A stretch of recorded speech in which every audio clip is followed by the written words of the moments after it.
يحببكم اللہ ويغفر لكم ذنوبكم۔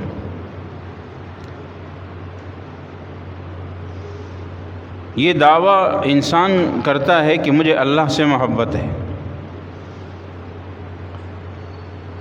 جو اللہ کی ذات کو مانتے ہیں، تسلیم کرتے ہیں، وہ اللہ سے محبت کا دعویٰ بھی کرتے ہیں۔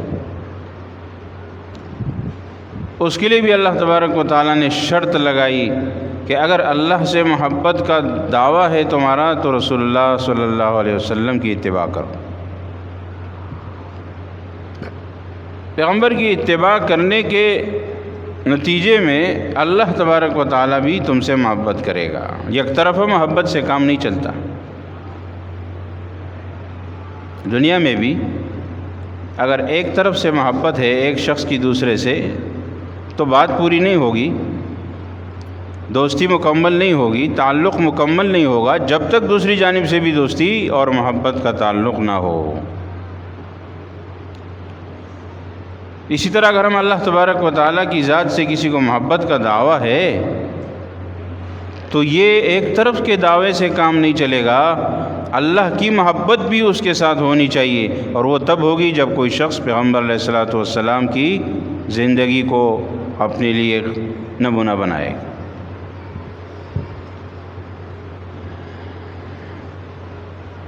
ہر انسان اس دنیا میں آتا بھی ہے جاتا بھی ہے، اور جو آیا ہے اس کو جانا ہے۔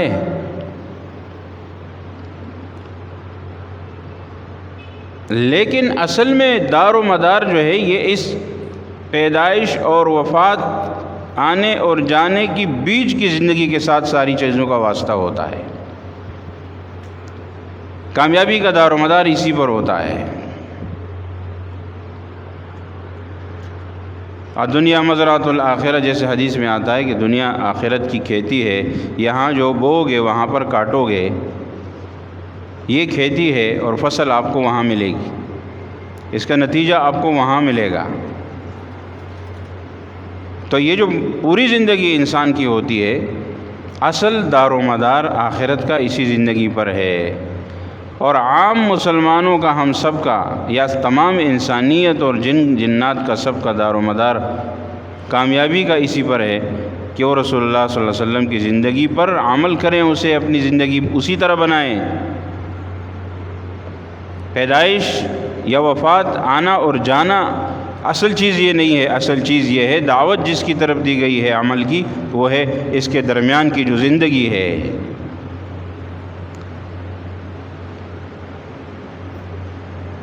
نبی اکرم صلی اللہ علیہ وسلم نے خود صحابہ کرام سے بھی اسی چیز کا مطالبہ کیا، اور آپ ایسے ہی فرماتے تھے۔ صحابہ کرام کو ایسے اپنے نقش قدم پر چلایا آپ علیہ الصلوۃ والسلام نے کہ اس کے بعد رسول اللہ صلی اللہ علیہ وسلم کا کوئی کام کرنا ہوتا اور صحابہ کرام فوراً اس پر عمل کرتے۔ ایسی محبت ان کے دلوں میں ہو گئی کہ پیغمبر علیہ الصلوۃ والسلام وضو فرما رہے ہیں، آپ کے وضو کا پانی نیچے گرتا ہے، صحابہ کرام اسے گرنے نہیں دیتے، اسے اٹھا کر اپنے ہاتھوں پر، اپنے بدن پر ملتے ہیں۔ خوشبو ہے اس میں، ان چیزوں سے انہیں خوشبو آتی تھی، اور یقیناً اس میں خوشبو تھی کیونکہ وہ سردار دو جہان نبی اکرم صلی اللہ علیہ وسلم کے مبارک بدن کا پانی تھا۔ حدیث میں ہے کہ رسول اللہ صلی اللہ علیہ وسلم کے پسینے مبارک کی بھی خوشبو تھی۔ آپ علیہ الصلوۃ والسلام کا کسی راستے سے گزر ہوتا تو اس راستے پر بھی خوشبو موجود ہوتی، اور یہ پتہ چلتا لوگوں کو کہ اس راستے سے رسول اللہ صلی اللہ علیہ وسلم ابھی گئے ہیں۔ یہ خصوصیات اللہ نے دی، ایسی ہستی بنایا، ایسا مقام دیا، ایسا مرتبہ دیا کہ ان کی طرح مقام اور مرتبہ اللہ کی مخلوقات میں نہ کسی کو ملا اور نہ کسی کو مل سکتا ہے، نہ کبھی ملے گا۔ اس لیے تو کہا تھا کہ بعد از خدا بزرگ توئی، قصہ مختصر، فرمایا کہ بات مختصر اور شارٹ کٹ میں اگر کوئی پیغمبر کا مقام بیان کرنا چاہتا ہے یا سننا چاہتا ہے تو سن لے کہ اللہ کے بعد اگر کسی کا مقام ہے مخلوقات ظاہر ہے کہ اللہ کے علاوہ تو باقی سب مخلوقات ہیں، تو مخلوقات میں اگر کسی کا مقام اور مرتبہ اونچا اعلیٰ بلند ہے تو وہ پیغمبر علیہ السلام کی ذات مبارک ہے۔ ہمارے لیے تو یہ خوش قسمتی کی بات ہے، سعادت کی بات ہے کہ ان کی امت میں، ایسی امت میں جو بہترین خیر امتن، اس میں اللہ تبارک و تعالیٰ نے ہمیں اور آپ کو پیدا فرمایا ہے۔ لیکن ظاہر ہے کہ جتنا مقام اونچا ہوتا ہے اتنی ذمہ داری بھی زیادہ ہوتی ہے۔ رسول اللہ صلی اللہ علیہ وسلم کو اللہ نے اونچا مقام دیا، مرتبہ دیا، تو آپ کی ذمہ داریاں بھی کیا تھیں؟ آپ کے قیامت تک کے آنے والے انسانوں کے لیے دین اللہ نے ان کے ذریعے ہم تک پہنچایا ہے۔ باقی انبیاء کرام کی ذمہ داریاں اس طرح نہیں تھی، وہ کسی قوم، کسی قبیلے، کسی علاقے، کسی رنگ و نسل کے لوگوں کے لیے ہوتے تھے، نہ سارے زمانے کے لیے ہوتے تھے، نہ قیامت تک کے لیے ہوتے تھے، نہ پوری انسانیت کے لیے ہوتے تھے۔ یہ خصوصیت اللہ تبارک و تعالیٰ نے محض رسول اللہ صلی اللہ علیہ وسلم کو عطا فرمائی۔ اس لیے ذمہ داری ان کے بعد پھر امت کے پاس بھی آ گئی نا۔ سابقہ امتوں میں تو یہ تھا، ان کو بھی یہ ذمہ داری دی گئی تھی کہ جو آپ کے پاس کتاب آئی ہے آپ کو یہ اپنی کتاب سنبھالنا ہے، اس پر عمل بھی کرنا ہے اور اس کتاب کو سنبھالنا بھی ہے، محفوظ بھی رکھنا ہے۔ اب ان لوگوں سے تو نہیں ہو سکا، انہوں نے تحریف کر ڈالی، سب کچھ تبدیل کر دیا۔ آج قرآن کریم کے علاوہ جتنی بھی آسمانی کتابیں موجود ہیں وہ اپنی اصلی شکل میں نہیں ہیں، اس میں تبدیلی ہو گئی، تحریف ہو گئی، کچھ کا کچھ بنا دیا۔ لیکن قرآن کریم ظاہر ہے چونکہ یہ قیامت تک کے آنے والے لوگوں کے لیے تھا، اور ہر زمانے، ہر رنگ و نسل، ہر ملک و ملت، ہر قوم قبیلے سب کے لیے تھا، اس لیے اس کی حفاظت کی ذمہ داری اللہ نے لوگوں پر نہیں ڈالی، بلکہ اللہ نے فرمایا انا نحن نزلنا الذکر وانا لہ لحافظون، ہم نے ہی اس قرآن کریم کو، اس نصیحت والی کتاب کو اتارا ہے اور ہم ہی اس کی حفاظت کرنے والے ہیں۔ یہ ذمہ داری اللہ نے لے لی کہ بھئی آپ کا کام عمل کرنا ہے۔ سابقہ امتوں کا کام کیا تھا؟ حفاظت بھی کرو، عمل بھی کرو۔ نہ وہ حفاظت کر سکے نہ عمل کر سکے، اس لیے کہ جب کتاب محفوظ نہیں ہوگی تو عمل کس پہ کریں گے؟ اور ہمارے اور آپ کے لیے ایک قسم کی آسانی بنا دی، یہ فرمایا کتاب کی حفاظت میری ذمہ داری ہے، آپ کو صرف عمل کرنا ہے۔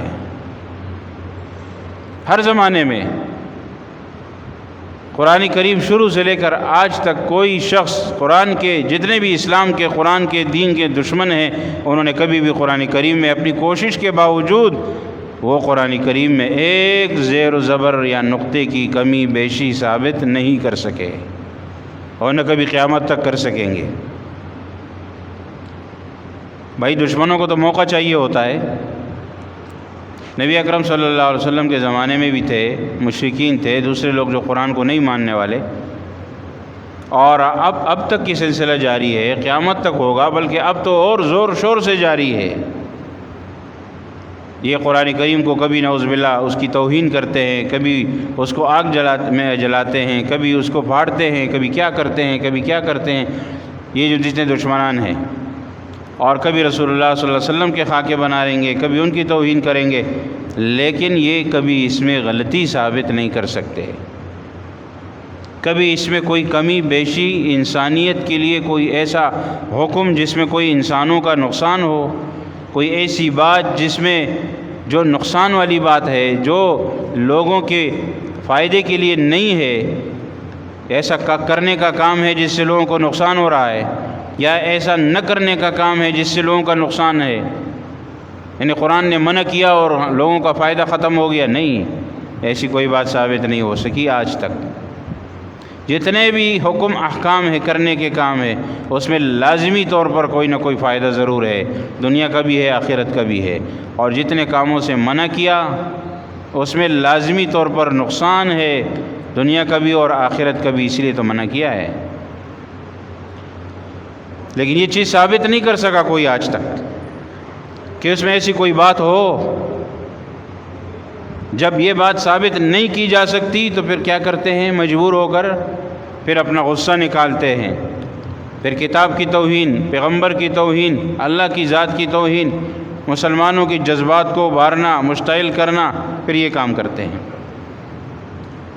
لیکن وہ بھی یہ نہیں سمجھتے کہ اس سے کوئی فرق نہیں پڑنے والا۔ جب بھی انہوں نے ایسا کوئی عمل کیا ہے، جب بھی وہ ایسی کوئی حرکت کرتے ہیں، مسلمانوں کے دلوں میں رسول اللہ صلی اللہ علیہ وسلم سے، کتاب سے، قرآن سے، اللہ سے محبت اور بڑھ جاتی ہے، اور اس کے نتیجے میں ان کے غیر مسلم بھی ایمان اسلام کے دائرے میں آ جاتے ہیں۔ کیوں؟ بھائی جس کو پتہ ہی نہیں ہوتا قرآن کے بارے میں، وہ جب دیکھتا ہے کہ بھئی یہ قرآن کریم کے ساتھ ایسا سلوک کیوں ہو رہا ہے، رسول اللہ صلی اللہ علیہ وسلم کی ذات مبارک کے ساتھ ایسا کیوں ہو رہا ہے، تو وہ مطالعہ کرنے بیٹھ جاتے ہیں، تحقیق کرنے۔ آج کل تو انٹرنیٹ کا جدید زمانہ ہے، سب کچھ ہر آدمی کے ہاتھ میں، موبائل میں، کمپیوٹر میں موجود ہے۔ جب وہ تحقیق کرنے بیٹھ جاتے ہیں تو ان کے سامنے یہ بات آتی ہے کہ اچھا یہ ہے پیغمبر علیہ الصلوۃ والسلام جو کہ مسلمانوں کے پیغمبر ہیں، اور یہ اللہ کی ذات ہے، یہ کتاب ہے، یہ قرآن کریم ہے۔ پھر جب یہ چیزیں سامنے آتی ہیں تو بہت سارے ایمان لے آتے ہیں۔ یہ حرکت بھی ان کی ضائع ہے، اس سے بھی ان کو کچھ نہیں ملنے والا۔ بس اصل چیز یہ ہے کہ مسلمان پیغمبر علیہ الصلوۃ والسلام کے ساتھ اپنا تعلق، محبت قائم رکھے، اور محبت کا نتیجہ یہ ہوتا ہے کہ جو آپ کو اور جو شخص ہمیں پسند ہوگا ہم بھی اسی کی طرف بننے کی کوشش کریں گے۔ انسان کی یہ خواہش ہوتی ہے کہ وہ اپنے محبوب کی طرح بن جائے۔ صحابہ کرام کو رسول اللہ صلی اللہ علیہ وسلم نے بہت ساری باتوں کے بارے میں یہ کہا بھی نہیں کہ آپ اس طرح کرو، لیکن جب انہوں نے رسول اللہ صلی اللہ علیہ وسلم کو دیکھا تو وہ خود ہی اس طرح کرنے لگ گئے۔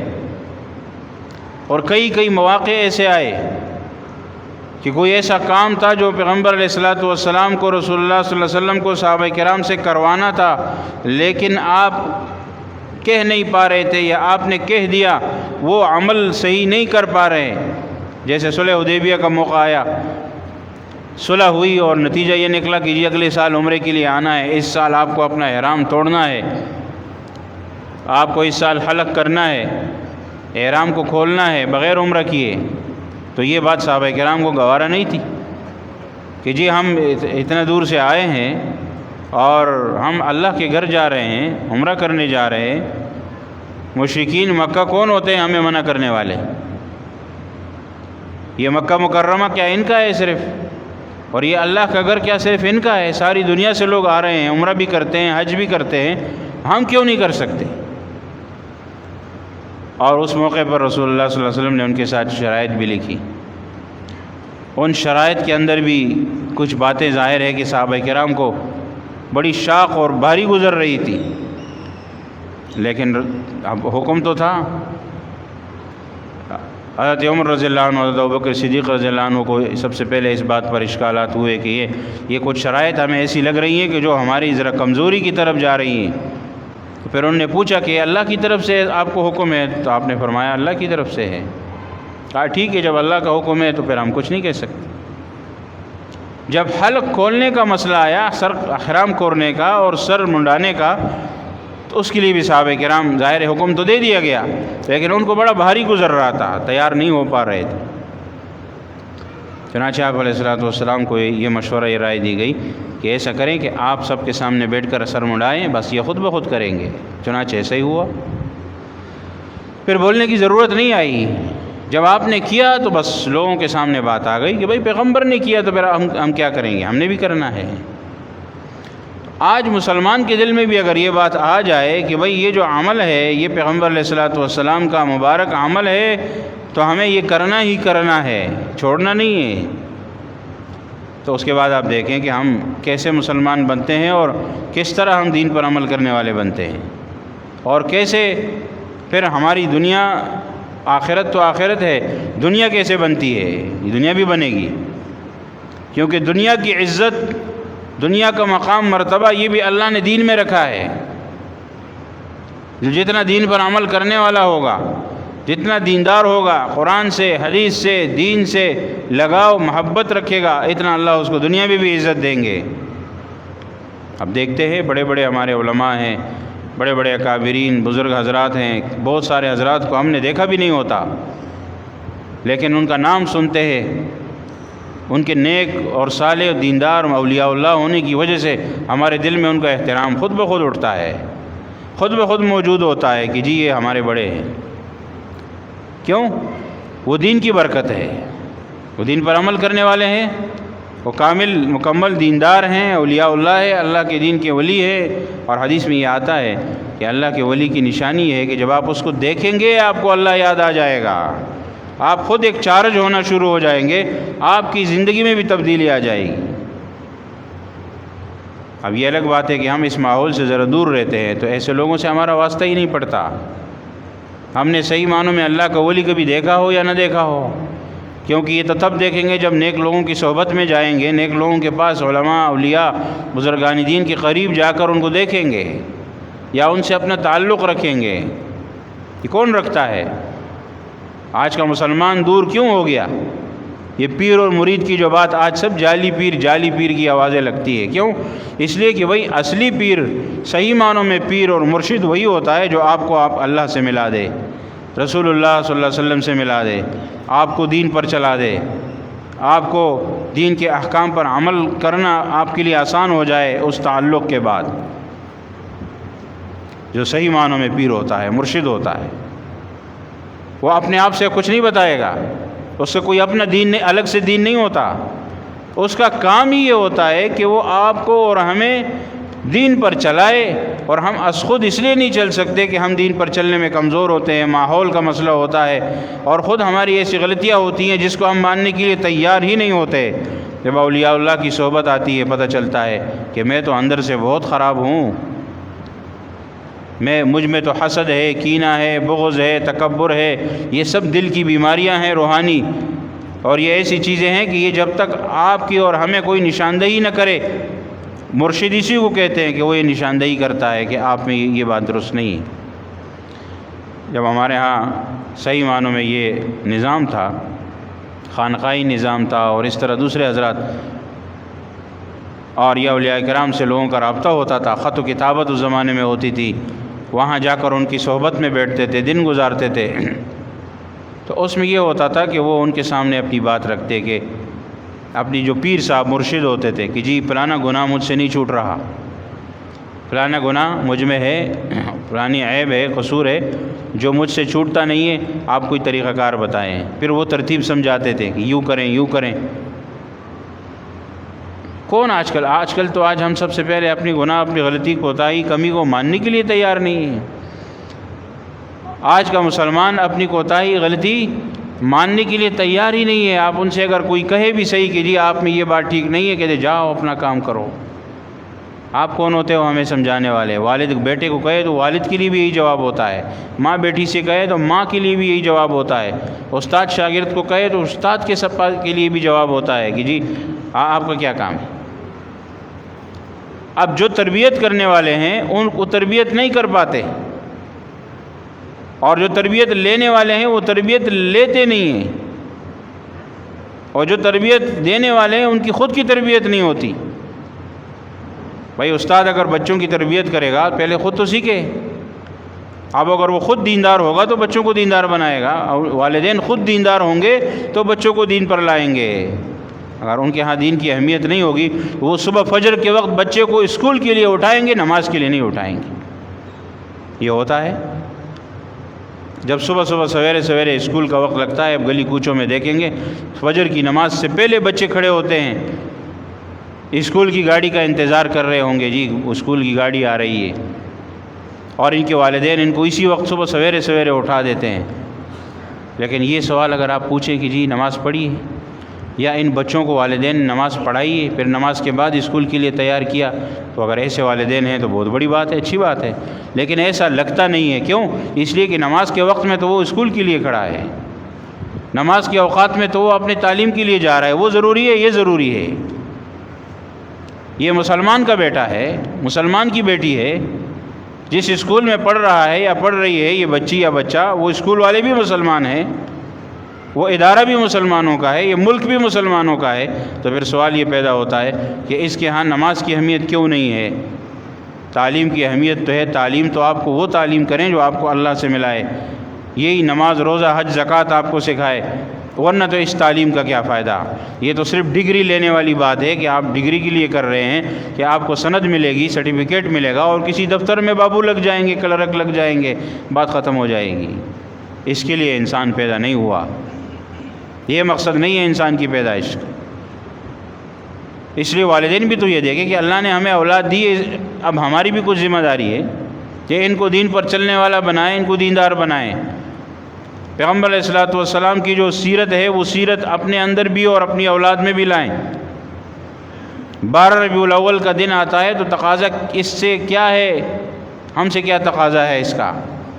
میں نے پہلے بھی عرض کیا، رسول اللہ صلی اللہ علیہ وسلم کی اس دنیا میں تشریف آوری یقیناً ایک بہت بڑی خوشی کی بات ہے، اور بہت بڑی خوشی کی بات ہے وہ اس لیے کہ ان کے آنے سے مسلمانوں کو نہیں، پوری انسانیت اور پوری کائنات کو کے لیے وہ رحمت تھے، وہ رحمت ملی، وہ چین سکون ملا، ہدایت ملی، ہدی للناس، لوگوں کے لیے ہدایت تھے۔ اب اگر کوئی شخص ہدایت کو تو نہیں لیتا اور وہ دین کو تو نہیں لیتا، اس پر تو عمل نہیں کرتا جس کے لیے پیغمبر علیہ السلام تشریف لائے، زندگی اپنے مرضی کے مطابق گزار رہا ہے، دین پر عمل کرنا اس کو مشکل لگ رہا ہے، سنت پر عمل مشکل لگ رہا ہے۔ آج کسی کے سامنے دین کی بات کریں تو کہتا ہے میں نے تو کوئی اور فیصلہ کر لیا ہے، میرا دل اس بات کو نہیں مانتا۔ جیسے کئی جگہ آتا ہے، ہم لوگوں سے بات کرتے ہیں، کبھی کبھی ایسا ہو کہ بھائی یہ جو آپ جو کام کر رہے ہیں نا یہ مناسب نہیں۔ اب وہ کہتے ہیں کہ نہیں جی میں نے تو فیصلہ کر لیا ہے۔ قرآن نے یہ کہا، قرآن کریم میں ہے کہ مسلمان کی، مومن کی نشانی یہ ہے کہ جب پیغمبر کا حکم، اللہ کا حکم، دین کا حکم اس کے سامنے آئے تو وہ چوں چرا نہ کرے، چاہے اس کا دل مانے یا نہ مانے، وہ اس پر عمل کرے، دین پر عمل کرے، اپنی بات پر عمل نہ کرے۔ یہ تو ہمارا ایمان ہے کہ ہم فیصلہ کرتے ہیں، اس کے بعد اللہ کا فیصلہ آتا ہے، اس کے بعد رسول اللہ کا فیصلہ آتا ہے، دین کا فیصلہ آتا ہے، ہم کہتے ہیں کہ نہیں بھائی میرا فیصلہ ہے، میں اس پر عمل کروں گا۔ یہ کوئی بات ہو گئی؟ کیسا مسلمان ہے جو اللہ کے فیصلے کے سامنے اپنا فیصلہ رکھتا ہے؟ اس پر تو حضرت عمر فاروق رضی اللہ عنہ نے اس منافق کا سر قلم کر دیا تھا، واقعہ سنا ہے میں نے پہلے، آپ قرآن کریم میں بھی موجود ہے۔ ابوبکر صدیق رضی اللہ عنہ سے فیصلہ کے لیے پیغمبر کے پاس فیصلے کے لیے آئے، رسول اللہ صلی اللہ علیہ وسلم نے منافق کے خلاف فیصلہ دیا، یہودی کے حق میں فیصلہ دیا۔ اسلام تو حق بات کرتا ہے بھائی، اس کو نہیں دیکھتا کون منافق ہے کون یہودی ہے، وہ تو حق ہوتا ہے۔ اب منافق کو تسلی نہیں ہوئی، ابوبکر صدیق رضی اللہ عنہ کے پاس آئے، انہوں نے کہا کہ جب اللہ کے رسول نے فیصلہ کیا ہے تو میں کیا کر سکتا ہوں۔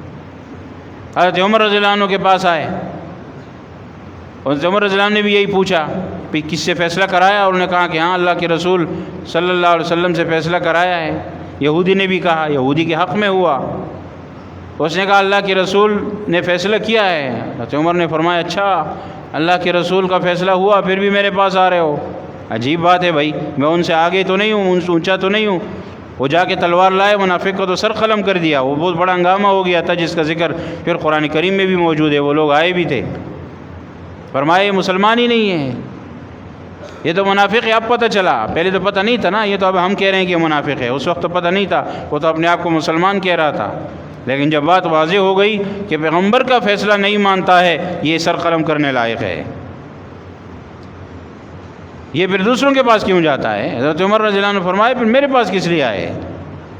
ہاں کسی اور سے فیصلہ نہیں کرایا ہوتا تو ایک بات تھی، اور وہ بھی اللہ کے رسول سے فیصلہ کرایا، پیغمبر نے فیصلے کر لیا تو وہ تو ایسی بات ہو گئی جیسے قرآن کی آیت، اس میں تو چون چرا کی گنجائش نہیں ہے۔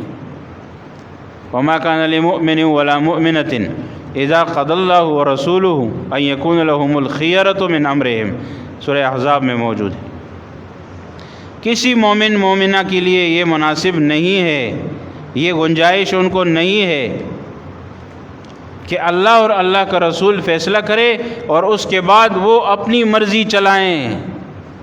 قرآن میں آ گیا نا، اب قرآن کریم کی بات سے کیا آگے تو کوئی بات نہیں ہے، لیکن آج کے مسلمان آپ دیکھیں، ہم سب اپنے آپ کو دیکھیں، قرآن کی بات اور ہوگی، حدیث کا حکم اور ہوگا، شریعت کا حکم، سب کا حکم ایک طرف ہوگا، اور ہم کہیں گے کہ نہیں جی میرا دل تو نہیں مانتا، میں تو ایسا نہیں کرنا چاہتا، میں نے تو کچھ اور فیصلہ کر لیا ہے، میرے خیال میں تو کوئی اور بات ہے، میں تو ایسا کرنا چاہتا ہوں اور مجھے تو کسی نے منع نہیں کیا، یہ بھی دلیل دیتے ہیں۔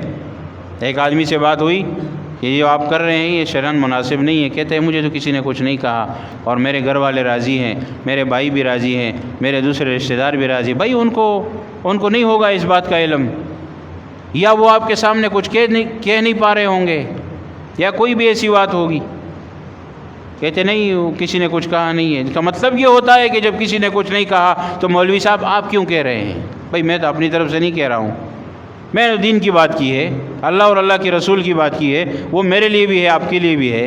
اگر میں بھی اس پر عمل نہ کروں تو آپ بھی مجھے کہہ سکتے ہیں کہ جی شریعت کا حکم تو یہ ہے، اللہ کا حکم تو یہ، اللہ کے رسول کا تو یہ، آپ تو اس کے خلاف کر رہے ہیں۔ تو اسلام تو سب کے لیے برابر ہے۔ تو میں یہ عرض کر رہا ہوں کہ پھر 12 ربیع الاول کا تقاضا کیا ہے، 12 ربیع الاول کا اور ربیع الاول کے مہینے کا اور میلاد الرسول پیغمبر علیہ الصلوۃ والسلام کی پیدائش کے دن اور آپ علیہ الصلوۃ والسلام کی پیدائش کی خوشی منانے کا اصل مقصد جو ہے وہ صرف خوشی منانا نہیں ہے، بلکہ اصل مقصد یہ ہے کہ رسول اللہ صلی اللہ علیہ وسلم کی پیدائش پر ہمیں خوشی اس لیے ہے کہ وہ لوگوں کی، ہم سب کی، ساری انس و جن کی ہدایت کے لیے آئے۔ جب سب کی ہدایت کے لیے آئے تو اب ہم اپنے گریبان میں جھانکیں گے کہ ہم نے اس ہدایت میں سے کتنا لیا اور کتنا چھوڑا، کیا کیا ہم نے۔ اگر ہم نے اس ہدایت پر پوری طرح عمل نہیں کیا تو پھر سب سے پہلا کام کیا ہوگا، اس ہدایت پر عمل کرنا ہوگا۔ اگر ایک آدمی دین پر عمل تو نہیں کر رہا، شریعت پر عمل تو نہیں کر رہا، اعمال میں تو وہ کمزور ہے، وہ قرآن و سنت اور اللہ کے رسول کے فیصلے کے سامنے اپنا فیصلہ چلاتا ہے اور اس کے بعد کہتا ہے کہ میں خوشی مناتا ہوں۔ کس چیز کی خوشی منا رہے ہیں؟ ایسی خوشی منانے کا کیا فائدہ؟ ایسی خوشی ابو لہب نے بھی منائی تھی۔ ابو لہب جو رسول اللہ صلی اللہ علیہ وسلم کا چچا تھا، جس کا قرآن کریم میں بھی ذکر آیا کہ تبت یدا ابی لہب، قرآن نے اس کے لیے بد دعا کی، اللہ نے، وہ تباہ و برباد ہو گیا۔ لیکن اس نے کیا خوشی منائی تھی؟ خوشی میں جب رسول اللہ صلی اللہ علیہ وسلم کی پیدائش مبارک کی خوشخبری سنی، پتہ چلا کہ میرا بھتیجا ہوا ہے، تو خوشی میں آ کر اپنی لونڈی کو آزاد کر دیا۔ تو سویبہ کا تذکرہ آتا ہے جو ان کی لونڈی تھی، خوشی میں آزاد کر دیا، بہت بڑی خوشی منائی، یہ خوشی کا کام ہو گیا۔ یہ غلام لونڈیاں اس زمانے میں یہ کوئی چھوٹی قیمت کی چیزیں نہیں ہوتی تھی، اس کی بہت بڑی قیمت ہوتی تھی۔ اور پھر لونڈی کو رکھنا، وہ تو بہت ساری عوامل تھے اس میں، وہ تو بیوی سے بھی زیادہ اس پر ملکیت کا حق ہے، اس کو رکھنا اور اس سے خدمت اور بہت ساری باتیں تھیں، اس کی قیمتیں ہوتی تھی، انہوں نے آزاد کر دیا۔ اب آپ بتائیں، خوشی تو اس نے منا لی جس کا ذکر روایت میں موجود ہے، لیکن ایمان نہیں لایا۔ ایمان نہیں لایا تو پھر کیا ہوا؟ خوشی منانے کا فائدہ ملا؟ کچھ بھی نہیں ملا۔ اس خوشی منانے کے باوجود پیغمبر علیہ الصلوۃ والسلام کی اس دنیا میں تشریف لانے پر مکمل خوشی کے اظہار کے باوجود بھی اس کو کچھ بھی ہاتھ نہیں آیا، نہ دنیا میں نہ آخرت میں۔ کیوں؟ ایمان نہیں ہے۔ تو اسی طرح کا معاملہ ہے کہ ہم جو خوشی مناتے ہیں اس خوشی کا مقصد ہی یہ ہوتا ہے کہ جی ہمیں ان کی زندگی کو لینا ہے، اس پر عمل کرنا ہے، جہاں جہاں کمی ہے ٹھیک ہے، میں یہ نہیں کہہ رہا ہوں کہ ہم سب فرشتے ہیں اور ہم کوئی اتنے اچھے نیک صالح دیندار پرہیزگار متقی بن گئے، اللہ کرے کہ ہم بن جائیں، لیکن کمی کوتاہی تو انسان میں ہوتی ہے۔ وہ یہ دیکھے کہ کہاں کہاں ہم سے کوتاہی رہتی ہے، ہم اس پر عمل کیسے کریں۔ یہ جو آتا ہے کہ ادخلوا فی السلم کافہ، پورے دین میں داخل ہو جاؤ، یا اسلام میں پورے داخل ہو جاؤ، کیا مطلب ہے اس کا؟ جہاں جہاں کمی ہے اس کمی کو پورا کرو۔ دیکھیں گے کہ بھائی کہاں ہم شریعت کے مطابق نہیں چل رہے ہیں۔ صبح سے شام تک کتنی سنتوں کا ہم گلا گونٹتے ہیں، صبح سے شام تک کتنے کام ہم سنت کے خلاف کر رہے ہیں، لیکن اس کے باوجود بھی ہم کہتے ہیں کہ ہمیں خوشی ہے، ہم خوشی منا رہے ہیں۔ اس طرح خوشی منانے سے مسئلہ حل نہیں ہوگا، یہ صرف زبانی کلامی باتیں ہوں گی، اور یہ زبانی کلامی باتوں سے کامیابی نہیں ملتی۔ دین جو ہے وہ عمل کا نام ہے۔ اور اس طرح پھر اب ظاہر ہے ہر کسی کا اپنا طرز طریقہ ہوتا ہے، کوئی کہتا ہے میں خوشی اس طرح مناؤں گا، کوئی کہتا ہے میں خوشی اس طرح مناؤں گا۔ مسلمانوں میں اس بات پر کوئی اختلاف نہیں ہے پیغمبر علیہ السلام کی پیدائش مبارک کی بات پر کہ یہ جی خوشی کا موقع نہیں ہے، نہیں، اس میں کوئی اختلاف نہیں ہے، خوشی کا موقع ہے، یہ بات خوشی کی ہے۔ اختلاف یہاں پر آتا ہے کہ جی آپ کس طرح منانا چاہتے ہیں، ہم کس طرح منانا چاہتے ہیں۔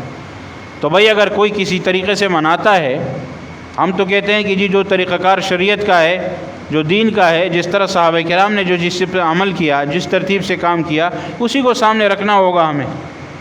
نبی اکرم صلی اللہ علیہ وسلم کی مبارک زندگی میں کتنی بار نبوت ملنے کے بعد آپ کے پاس جو ہے گویا کہ یہ 23 مرتبہ 23 سال آپ نبوت ملنے کے بعد آپ اس دنیا میں رہے، اور یہ 23 مرتبہ یہ دن آیا جس دن آپ علیہ الصلوۃ والسلام اس دنیا میں تشریف لائے۔ اس دن کیا کیا آپ نے؟ آپ کے کیا معمولات تھے، صحابہ کرام کے کیا معمولات تھے، اور اس دن کے ترتیب ان کی کیا ہوا کرتی تھی، وہ ہم تاریخ اٹھائیں، روایات اٹھائیں، یہ ساری چیزیں اٹھا کے دیکھ لیں، اتنی سی بات ملتی ہے کہ رسول اللہ صلی اللہ علیہ وسلم فرماتے ہیں کہ میں پیر کے دن پیدا ہوا، اس دنیا میں آیا، اور میں پیر کے دن اس لیے روزہ رکھتا ہوں اس خوشی میں۔ پیر اور جمعرات کا روزے کا جو تذکرہ آتا ہے وہ ہر ہفتے میں ہے، سال میں بھی نہیں، ہر ہفتے میں۔ تو خوشی کے موقع پر اللہ کی طرف متوجہ ہونا ہوتا ہے، خوشی کے موقع پر اللہ کا شکر ادا کرنا ہوتا ہے، اور پیغمبر علیہ السلام کی دنیا میں آنے کی خوشی یہ ہے کہ ہم آپ کی سنت کو اپنائیں، اور یہی خوشی ہے، اور یہ سے سارے سال کے لیے، ایک دن دو کے لیے نہیں۔ اور یہ ایام منانے، دن منانے کا جو طریقہ کار ہوتا ہے مخصوص ہو، یہ چیزیں اصل میں مسلمانوں کی نہیں ہیں، یہ دوسرے لوگوں سے ہم میں آئی ہیں۔ دن منانے کا جو طریقہ ہے، کسی کا سالگرہ منانا ہے، کسی کا دن منانا ہے، پیدائش کا دن منانا ہے، یہ ہمارے ہاں اصل میں تو یہ نہیں ہے، یہ تو ان لوگوں کی طرف سے آئی ہیں۔ اور اب بھی ہم یہ کہتے ہیں کہ جی اگر کسی کا سالگرہ منانے کی بات ہوتی ہے، علماء سے رابطہ کرتے ہیں، علماء کہتے ہیں کہ جی سالگرہ کو اس ترتیب سے منانا، اس کو کوئی شرعی چیز سمجھنا یا اسے کوئی لازمی سمجھنا، یہ کوئی شریعت میں نہیں ہے، اور کوئی رسوم اور اسراف اور ان چیزوں کی بھی گنجائش نہیں ہے، عام لوگوں کا۔ اور پھر رسول اللہ صلی اللہ علیہ وسلم تو اللہ کے پیغمبر تھے، آپ کی پیدائش کے متعلق بھی تو ہمیں وہی کچھ کرنا ہوگا جو آپ نے خود کیا یا آپ نے صحابہ کرام کو بتایا۔ جو آپ نے خود کیا کیا اور صحابہ کرام کو کیا بتایا، وہ سب روز روشن کی طرح واضح ہے۔